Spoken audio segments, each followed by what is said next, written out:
embryology in the Holy Quran. How the little embryo develops in mother's womb.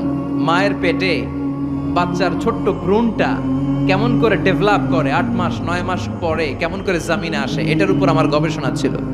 Embryology, Bangla হচ্ছে ভ্রূণতত্ত্ব। ইলমুল আজিন্না, আরবিতে কি? ইলমুল আজিন্না, ভ্রূণতত্ত্বের উপর আমার রিসার্চ ছিল। আর পিএইচডি রিসার্চ হচ্ছে the behavioural characteristics of the human being in the holy Quran. মানুষের আচরণগত, এক এক মানুষের এক এক আচরণ। এক বাবার 5 ছেলে, একটা যায় এদিকে আরেকটা যায় ওদিকে, আরেকটা সামনে হাঁটে আরেকটা হাঁটেই না, আছে না নাই?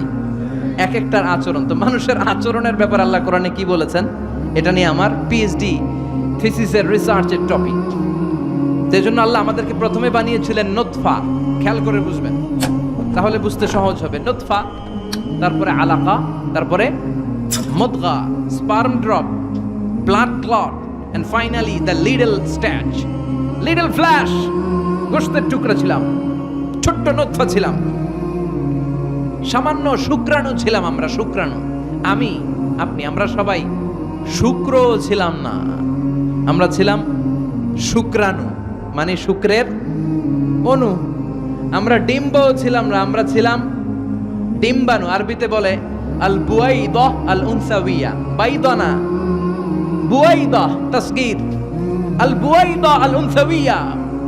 ডিম্বাণু, ডিমের অণু ছিলাম, শুক্রের অণু ছিলাম। এক ফোঁটা শুক্রের ভিতরে 20 কোটি শুক্রাণু থাকে, ওইটার একটা ছিলাম আমি, সলিমুদ্দিন। সুবহানাল্লাহ কইবেন না? এই শুক্রের ভেতরে যে প্রাণ আছে, 1977-এ হাম আর লিয়েন হুক, এই দুইজন বিজ্ঞানী মাইক্রোস্কোপ দিয়ে তারা শুক্রের ভেতরে, বীর্যের ভেতরে ছোট ছোট কি যেন নড়াচড়া করে, প্রাণের অস্তিত্ব তারা সেখানে খুঁজে পেয়েছে।